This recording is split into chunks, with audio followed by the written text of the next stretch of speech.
Billionaire's baby cried non-stop in a restaurant until a waitress's 12-year-old black daughter did the impossible. It was supposed to be the perfect night. At the Golden Ember, one of New York's most expensive rooftop restaurants, billionaire Richard Coleman, CEO of Coleman Enterprises, sat at a $10,000 table with Japanese investors. This dinner was meant to seal a $400 million deal, the biggest of his career. But instead of smooth negotiations and fine dining, the only sound filling the air was the non-stop screaming of a 6-month-old baby. His daughter, Ella Coleman, had been crying for nearly an hour. Every guest turned their head.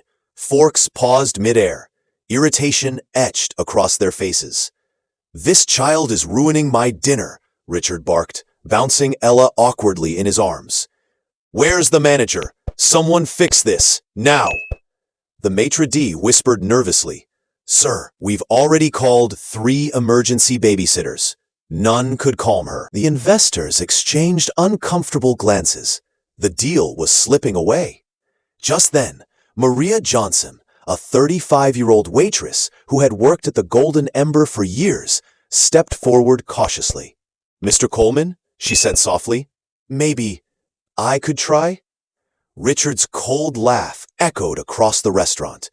"You, a waitress? Please. I pay experts thousands to handle my child. You think you can do better?"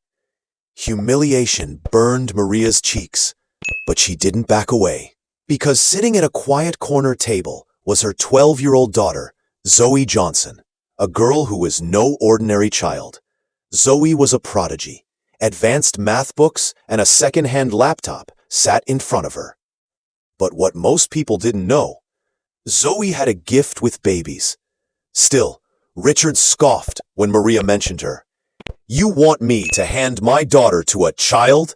That's absurd." But as Ella's wails grew louder, the investors started whispering angrily in Japanese. Richard's empire was at risk. His pride battled his desperation. Finally, he growled, "Fine, bring on your junior babysitter.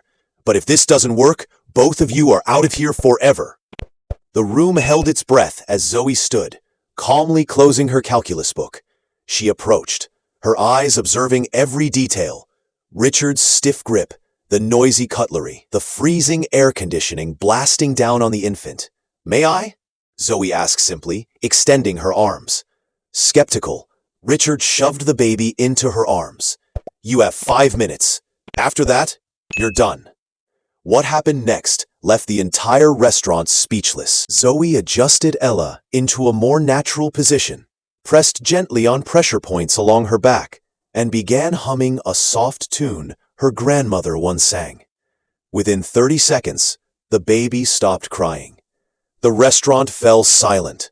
Forks froze, eyes widened, and then Ella smiled.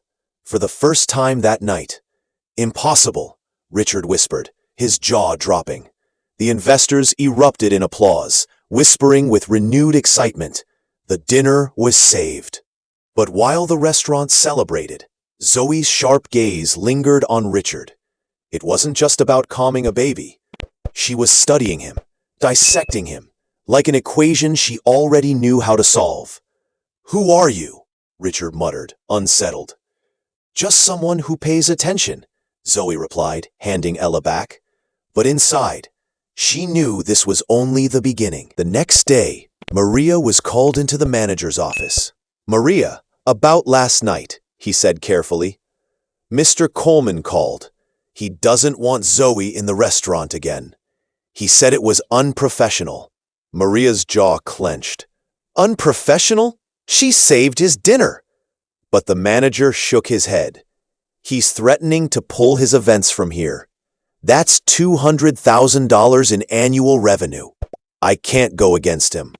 Maria walked out, humiliated. Zoe overheard everything. And for the first time in her life, the 12-year-old prodigy felt something burning inside her, a need for justice. At the library that evening, Zoe pulled up Coleman Enterprises' financial records, lawsuits, press releases, everything she could find. Within hours, she uncovered a disturbing pattern. Illegal layoffs during the pandemic, multiple lawsuits for discrimination, millions hidden in unpaid taxes. She smirked. Patterns never lie. For Zoe, this wasn't revenge. It was mathematics. Every system has weak points, and Richard Coleman's weakness was his arrogance. Weeks passed. Strange things began happening in Richard's world. First, journalists started asking tough questions about Coleman Enterprises. Then, ex-employees flooded LinkedIn with damning stories. Next, the IRS announced a surprise audit, targeting the exact years Zoe had highlighted in her notes. How was this happening all at once? Richard snapped at his lawyer.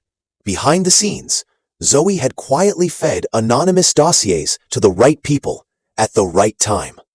Power, she whispered one night, scribbling equations in her notebook, is just information applied at the perfect moment. Soon, Richard faced his worst nightmare. The Japanese investors who once smiled politely now demanded answers. They had received leaked documents showing Coleman's labor abuses. "This merger is suspended," they announced coldly. Richard's $400 million dream crumbled in an instant. But what terrified him most wasn't the investors. It was the memory of a 12-year-old girl's piercing gaze, the girl who had silenced his daughter with a song. Back at the Golden Ember, Maria continued working silently, unaware of the storm unraveling in Richard's empire. But Zoe knew. Every headline, every audit, every leaked memo, it was all part of her invisible equation. And the final variable? Time. Because arrogance, like any unstable system, always collapses under its own weight.